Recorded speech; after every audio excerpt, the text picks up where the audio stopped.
Day one was good. Day one was good, man. I think we had a really good practice yesterday, and today I think we're building on a lot of the same stuff too. Was there a point in the offseason you didn't think you'd be here? No, there was never a point. There was never a point. What was your favorite part of this offseason, non-basketball-wise, if there is one?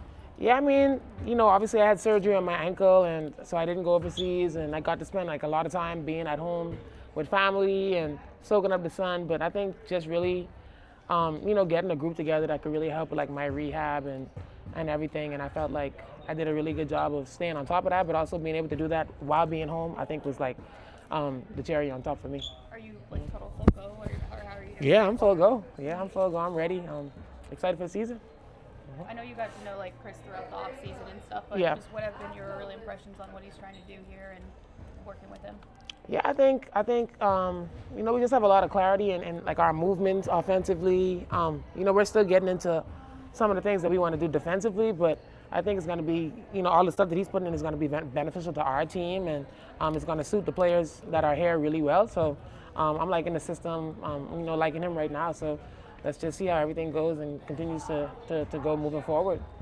JJ, nice to see you. Nice to see you too. I'm just curious how you maybe reflected over the off season and thought about what your goals are for 2026. Well, staying healthy, obviously. Staying healthy, playing hard, obviously another championship. That's the big thing. I think we have a team that we've put together and people that are coming back from last year too, where we can compete at a high level. And so, we're still going after that, obviously. I also have to ask about you and Betnijah guarding each other. That was quite amusing. To Yeah. What was that like, and also what is it like to have her back in camp? Yeah, B is a tough defender, man. She's a tough defender, so she does a really good job of using her physicality. Has a really strong presence, so it's tough to go against her. I'm out here playing guard positions and stuff, so and going up against one of the best defenders. So it was tough for me, but it was definitely challenging and fun.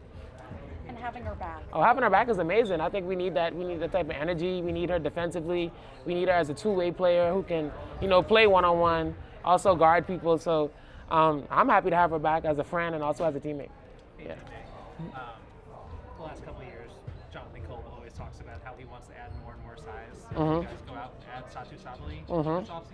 How do you see Satou fitting in with this team, and what does she bring to the squad that you guys could use some more of? Yeah, I think she fits in really well with us. Obviously, I played against her overseas. I played against her, obviously, in the WNBA as well. And she's just such a versatile player, someone that can go grab rebounds, can take the ball, get downhill, can make the three. And so, we add another all-star player on our team and someone that has really, had a really great career. So we're happy to invite her here with Liberty, and we know that she's going to be great for us. So I'm happy that she's here. A lot of this roster was here when you guys won the championship, and now adding Satou back, or Satou in it. How much does that just elevate the ceiling and what you guys can do this season? Yeah, you put great players together. It's just about us meshing well and, getting to know each other, and then obviously hitting the ground running. JJ, the league turns 30 this year. What does it mean to you to play during such a historic time? Man, I was just thinking about the fact that I get to play in the WNBA after such a historic CBA, obviously, and how lucky I am because there's so many great players that have come through this league, and they really didn't get what they deserved in terms of being paid as professional athletes. And I don't know, I'm just happy to be able to carry the torch on, to be able to eventually pass it on to other great players, and know that they'll continue to define what the ceiling is for our league. Speaking of the CBA, I'm just curious, what is maybe the most impactful or interesting part of it that you think no one is talking about? I think I've heard some things in the media, but I think just being able to pay past players, like I said before, I feel like there's so many great players that have come through here that didn't get what they truly deserved. And so the fact that, we had people sitting at tables thinking about them and making sure that, it wasn't just us current players that would be able to benefit and eat from a good CBA, but also the players that came before us. So I think that's a major part of it too. Do you feel rushed at all with the abbreviated preseason, getting to know new players, working under a new coach? No, I wouldn't say I feel rushed, but I do think if I was coming from overseas, I'd probably feel a little bit rushed. But I've been in market a good bit and been able to have conversations with CD and kind of see some of the people that were coming in as well. So, I don't feel like rushed, but I can see how some people probably would feel that way.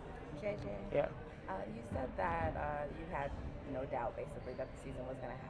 So when you did hear that the CBA was finally completed, what was your initial reaction, and then how do you see now seeing all these big deals across the league? Oh, I didn't say I had no doubt the season was going to happen. I said I had no doubt I was going to be in New York. Okay. But it was looking a little bit sketchy at first, you know.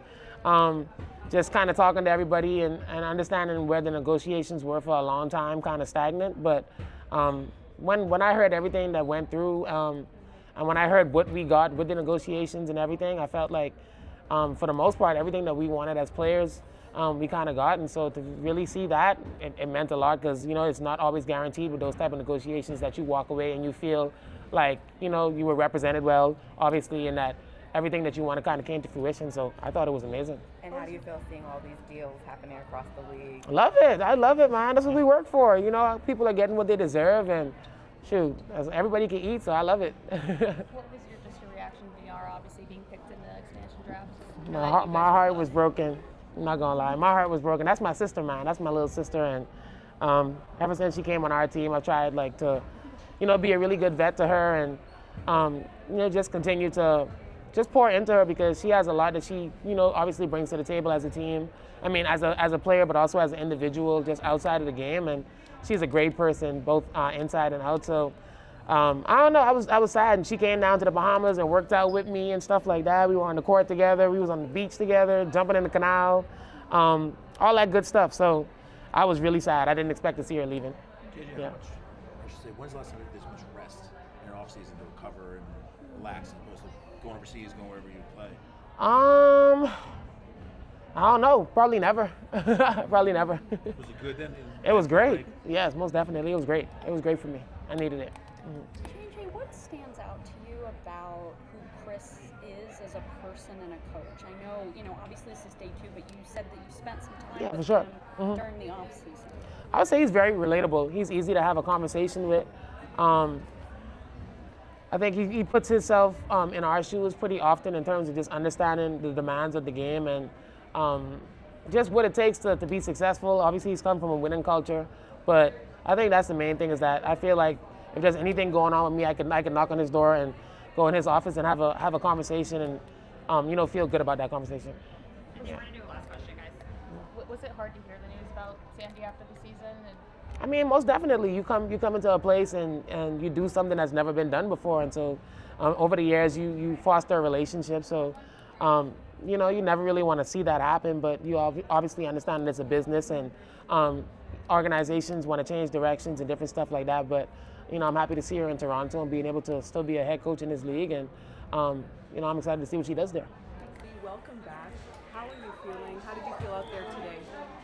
Yeah. Welcome back. I mean, you know, I feel good. You know, it's nice to be back out there, getting back to it, back in the team setting, back to practicing and everything. So everything's good. Early thoughts on working with Chris DeMarco? It's different, and I think it's been really great. He has like a, you know, different philosophy, so it's just something getting used to. But I think it'll be really good. I think he'll, you know, put us in positions to be successful. I really like the concepts and everything that he's bringing. Some new pieces, obviously, Satou, Sabally. How do you see them integrating, and how is that going on day, you know, 1.5? 1.5, yeah, no, it's been great. You know, obviously I've played against Satou, and so now to have her, you know, alongside me as a teammate has been really good. She brings us some length. You know, she brings us a lot on both ends of the floor. And so, you know, having her, once we get Stewie back and JJ and Sab and Beck and everybody that's coming along, I think we really look really good. Betnijah, good to see you. You were in and out of here last year. You came to get some rehab done, and then, you know, you watched the team during the playoffs. I'm just curious, what did you observe about how the team played last year, and what do you think you can do this year to help and, you know, bring this group forward? I think for me to be able to, I think just me being me, you know, just doing all the things that I do well and trying to do them to the best of my ability, whether that's scoring, whether that's playing defense, whether that's just the little things that don't make the stat sheet. Just trying to be the best me that I can possibly be out there. I think you're like more than a year post-op, but like how are you feeling physically, like movement-wise, conditioning-wise? Where do you feel like you are at? Yeah, I mean, conditioning-wise, everything is great. I think I'm, still getting used to all of the movement and everything, but no pain or anything, which is great. I feel like, this is some of the best that I've felt overall, getting back out there, and so now it's just, marrying that with the practice, just getting used to all those things. When the team announced your resigning, they said in the statement, it's like the best you've been, healthiest you've been in years. Is that how you feel? Yeah, I think like before it was more so, managing the injuries and the lingering things that I had going on. But now that I'm healed, now that we have an idea of what this will look like, how I'm going to feel out there, it's just, staying on top of it. Coming off of a double knee surgery is not easy, but I'm back out there. Thanks to the rehab team and the PT that I have, and so I feel really good. I know the team goal is always winning a championship, but do you have any individual goals or milestones that you've set for yourself for this season? Mm-hmm. Can you share them with No. us? I haven't written down, but yes, I do have goals and milestones. Thank you. Great to see you. Every practice that we see you in, you are the most engaged person. You're very loud, very tough, very in the middle of everything. How challenging is it for you to be on the sidelines, and what did you learn about yourself, kind of, by having to watch from the side? I mean, being on the sidelines is hard because you just want to get out there, right? You want to help. You want to, bring what you feel like you bring that can help the team. And so, that is me talking. That is me making sure that everybody's, engaged and focused, and whoever needs what. I like to be the person that they can come to, but then also doing my best to try and lead by example. Betnijah, I'm curious. We were able to see you guarding JJ one-on-one. I guess just how was that? Tiring. Tiring, but thanks to all my rehab and stuff, I can hold my own. So it was good. It was fun. On those team goals, of championship or bust, is that something this group has discussed? Yeah, we talked about it, from day one. The goal is to win a championship, and now it's not, it's not looking too far ahead. We know that we have that goal, but it's going to be those little steps in between. It's going to be the practices, it's going to be the game, it's going to be, when we go into slumps, pulling ourselves out. It's inevitable that you're going to have ups and downs, and so to just make sure that we're managing those, knowing what that looks like, and just staying on top of it as we go. Last question. With so much change around the league, how much does it help that the championship core from 2024 is still here as you guys sort of get prepared for the sprint of the season coming up? I think it helps a lot that, we've had that experience. So we know what it looks like. We know what it takes. We know that it's not easy. And then we've added in some pieces with Satou. We have Beck, who was there but not on the team, and just everything that she's been bringing this camp has been phenomenal. And so I think just, bringing the core back, the added pieces that we have, I think we're right there. And so now it's just, staying focused, making sure that we're, taking it one step at a time, making sure that we're doing all the things that we have to do to reach that goal. Did you know Rebecca Allen? Was that the best? Gardner. Oh, Gardner. No, Gardner was here that year, but she was injured. Oh. But added piece, Beck Allen, Han, everybody else that we've brought back. Satou said the other day that you two were giddy on FaceTime when she said she was coming here. What was your side of that conversation like? Yeah, obviously just really excited.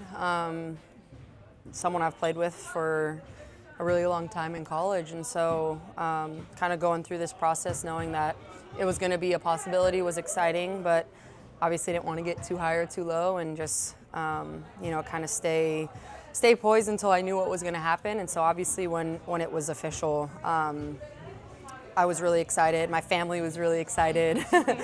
And yeah, I mean, it's something that we never thought could be a possibility. Like when we were in college and then we got drafted, it's like, okay, this is the end. And now it's pretty cool to kind of be reunited. How much did you two talk during that process of like free agency and stuff, and how much did you try to recruit her to come here? I mean, honestly, like not a whole lot. I've always like respected her decision to do what was best, obviously, especially last year. Like she knew we wanted her here and what we have to offer. And I think, the best thing is I've always wanted, Satou to make the best decision for herself and not try and persuade her one way or another, and she knows how my feelings are for her, how this organization views her, and how we can build something together for a really long time because we're both really young. So I didn't really force her one way or another, but like what's understood doesn't need to be explained. Satou also mentioned that it was like a sense of like unfinished business for her or for you both. Is that how you also felt about her coming and joining the team? Yeah, I mean, obviously we didn't get a chance to win a championship in college together, and so now kind of being able to have at it here at a professional level is something that excites both of us. Obviously, our goal is to win a championship here in New York together, and so it's something that we're going to strive to do this year. Sabrina, you're on the 4th iteration of your season, which drops in July. Can you talk about what the process has been like and what it means to you to be on your 4th? Yeah, it's been really fun. We unveiled it in China, so that was amazing last week or whenever I was there. It's fun. Every year we just continue to evolve and try to understand new technology comes out, what basketball players need, continue to evolve the storytelling, colorways, the technology, the time we put into the shoe. And so I can't believe I'm already on the 4th. It feels like yesterday we just announced the 1st. So it's been really fun to just kind of tell people, like, get ready, it's coming out soon. Can't wait to have it on people's feet and hear feedback. Any sneak peek into any of the storytelling or colorways that are coming out? I mean, all I could say is the first one. I think that's been released. Everyone knows it kind of has a little bit of a Liberty colorway, so that's the first one. Satou, you said the decision to come here was personal and professional. Through a day and a half, how have those two areas been fulfilled? To the fullest. So it's been great. I feel like I'm closer to home. I feel like I'm really close to, friend and family. So that is great, and the organization has just been amazing in setting everything up, integrating me, and the players have just been very welcoming too. So I've been feeling very fulfilled on both aspects. Satou, were you a full go at practice today, or what sort of, when it comes to ramping yourself up? I know you've been cleared from the concussion, but just sort of where are you next? I'm a full go, but we're obviously just monitoring everything and easing myself back in. Mm-hmm. The goggles are new. Playing with the goggles, how was the adjustment been to playing in them, and what kind of went the decision to wear them? Yeah, I'm part of the glass community now. So I'm just, honestly, I see it as a representation of young girls that have to wear glasses now. It's so expensive. And fortunately, I'm in a position to afford that and have, work comp and all that. But it is very different, honestly. It's a very different experience as a person to rely on something. But it's been good. It's been a very helpful tool, and I feel like I can see sharper. So. What are you two both looking forward to the most about playing with each other again? I mean, for me, I think it's just the familiarity. Obviously, we know each other really well on the court. Like what we know that we can bring the best out of each other and in different aspects because we've gone through a lot. I feel like when you play with someone in college, it's just a whole different kind of relationship that you build. We were both really young and kind of living, at a new location, learning what it is to be an adult on your own. We were roommates on the road a bunch of times. So it's just like a whole different feel when you're kind of in that young aspect of your life and you get to know somebody really, really close. You go to classes together. I cheated off her. She got her master's though. I did get my master's. You get one more than me. So there's just a different bond that you kind of are able to create with somebody. And so to be able to kind of bring that on the floor, I think you're going to be able to see it. You're going to be able to feel it. We can hold each other accountable. We can talk to each other, cry, laugh, all those things that you might not have at the professional level because you're not with individuals as long. I feel like that's something that we have. Sab, how would you compare? The bond. Sorry. Yeah, I would say just the bond, just really piggybacking off what she said. Just knowing what the other person does on the floor without necessarily having to communicate that. Sab, how would you compare the hunger for a championship coming off of a title or coming off of a season that fell short after winning a title?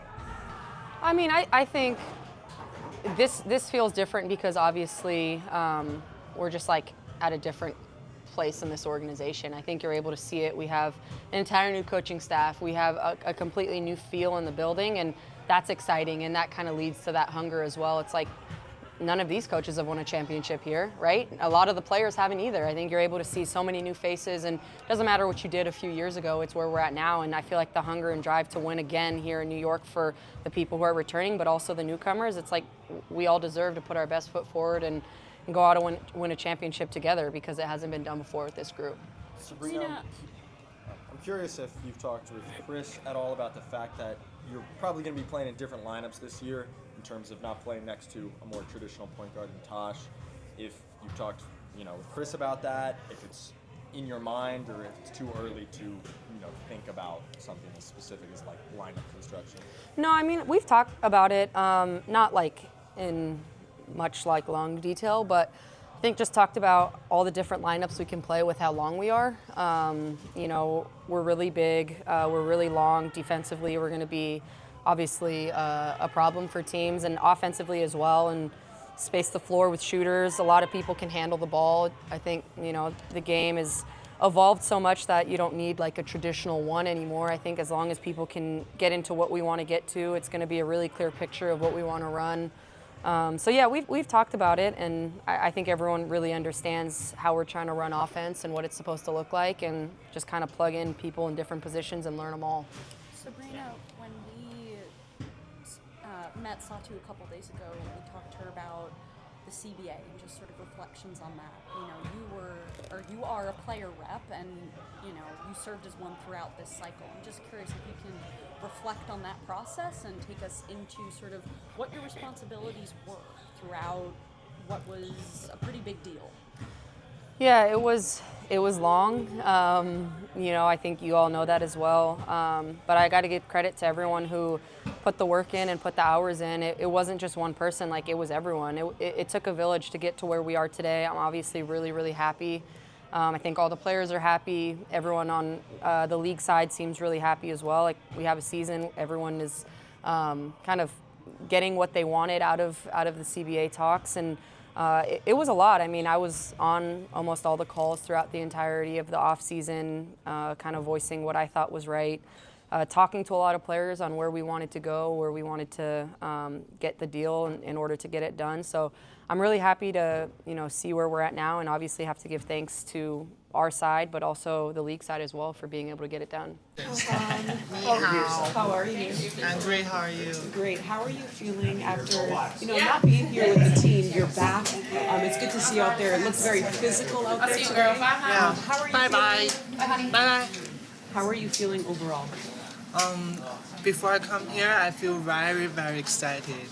Like I already have 2 years, I think, or 3 years now come back, and all I do before is for come back this team, is for come back WNBA. So I'm very excited, and I see my teammates before, and they are very nice, and they are very happy to I can come back. And today is my first day practice. I try my best, and I try to do everything. It's 100%, and I feel this team is have a lot of good energy. Yeah. Thank you. Hi, Han. It's great to see you again. You made the decision to go to Australia and play in the WNBL. How was that, and how did that help you get back here? It was a lot help.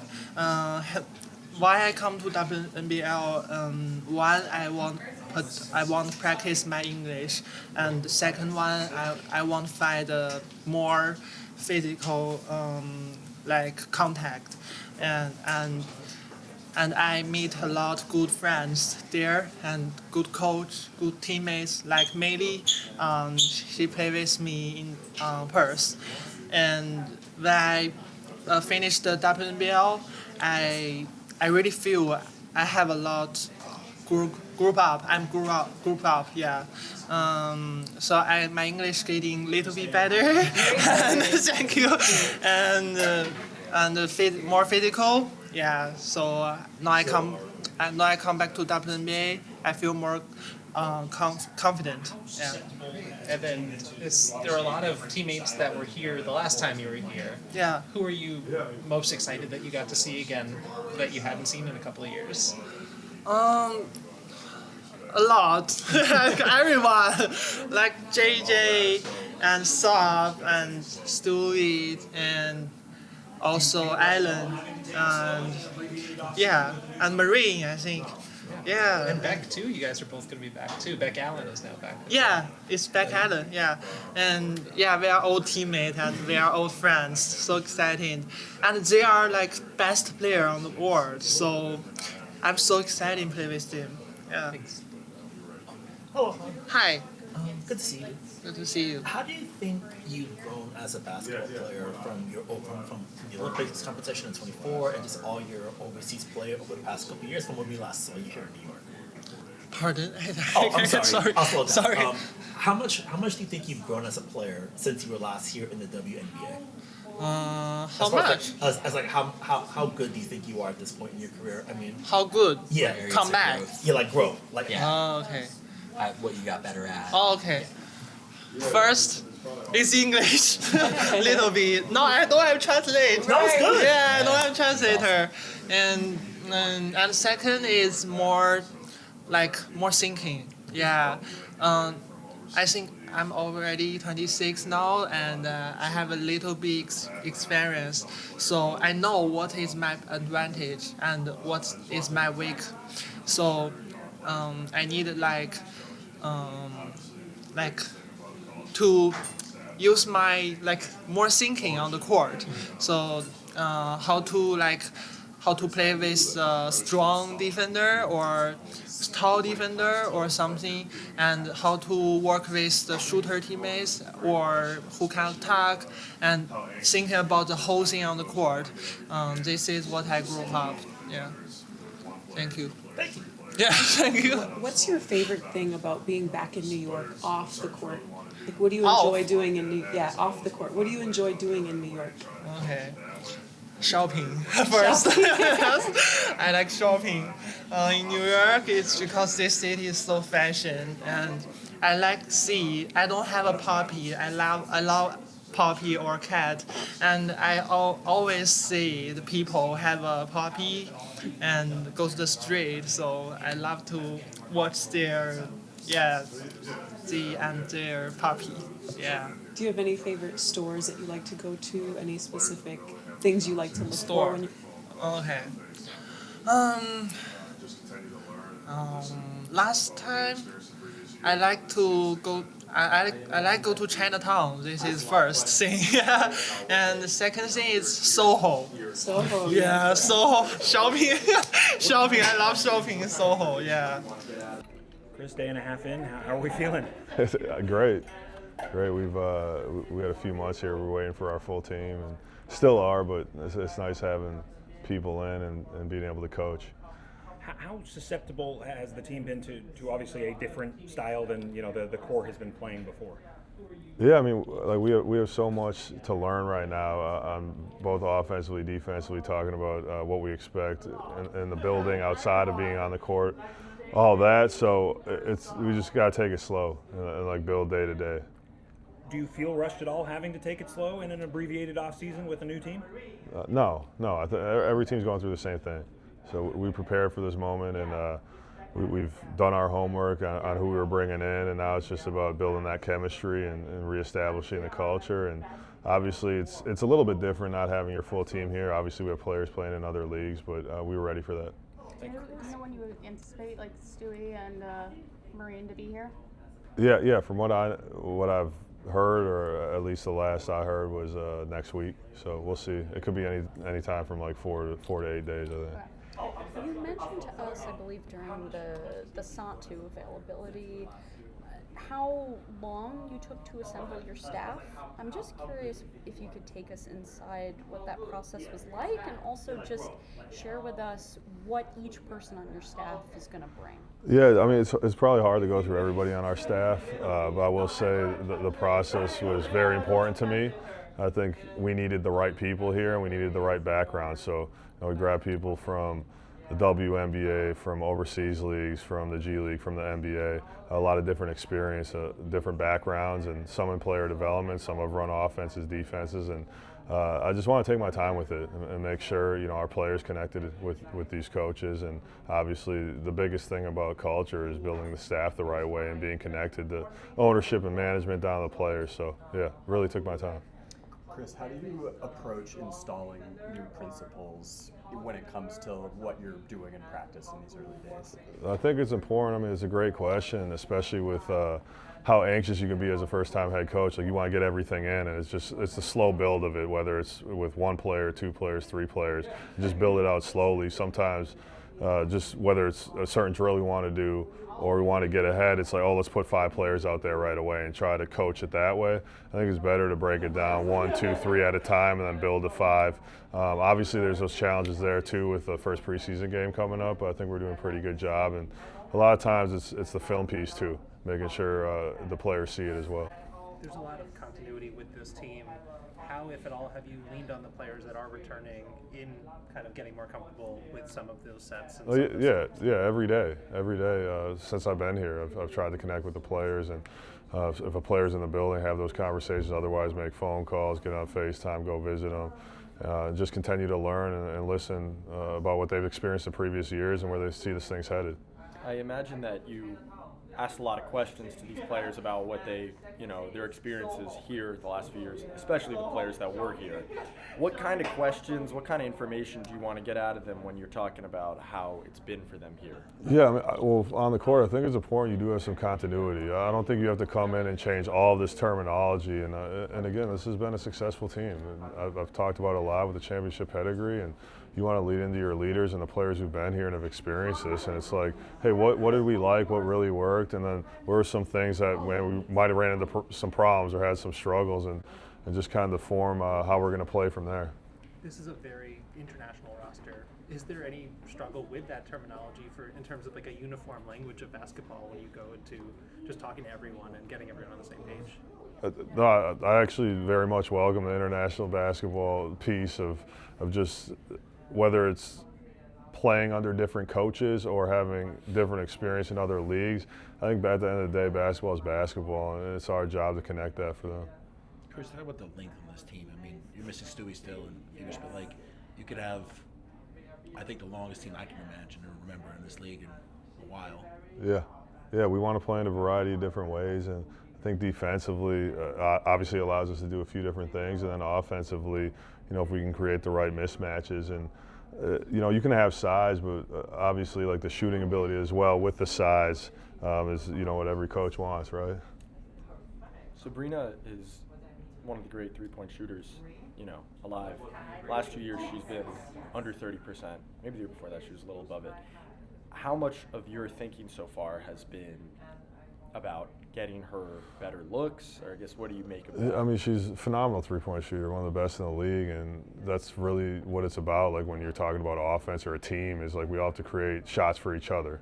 There's a variety of ways to do that, but our biggest thing is making sure we get her great looks. It's a lot of times, like if you're in the point guard position, especially, or the ball gets swung back to you late, you're put in these difficult situations, take really hard shots. And so we're trying our best to get the ball moving early and to relocate the defense and relocate the help defense so that we can create opportunities for better shots, not just for her, but our entire team.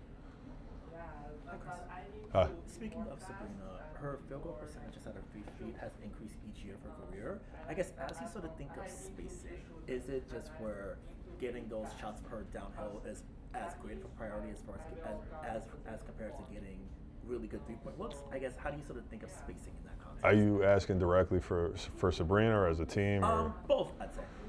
Yeah, I mean, obviously with the analytical movement of like rim three, all that stuff, like it's a good question. I think sometimes coaches want to just get threes up, and depending on what your style of play is, I don't think that's wrong at all. And I think we're definitely going to hunt threes. I think it's most important that we get to the rim first, and if we don't have help defense come over, then yeah, that's a shot for us that we want, and if we do, then we hit the open person, we keep the ball moving. So again, just similar to the earlier question, we're just going to generate the right offense to get the best possible shots for our team. I think we'll do the last one or two. I'll go. Hey, Coach. Hey. I was just talking to Hani over there, and she just mentioned that she wants to work on her shooting, and she could potentially see her on the court with JJ. Could you ever see that sort of lineup? Yeah, absolutely. I think Han is very talented. I think even today, coming in here, and she just landed, I think yesterday morning, maybe the night before, just coming in here and being a part of practice so quickly and understanding what we're trying to do. Again, she's very talented, and I think you can move her around in a variety of ways. And with her shooting ability and JJ's shooting ability, they can play off each other. And I think defensively, there's a lot we can do as well. What's been your biggest learning so far, whether it's about the team or coaching? Just what's your biggest takeaway so far?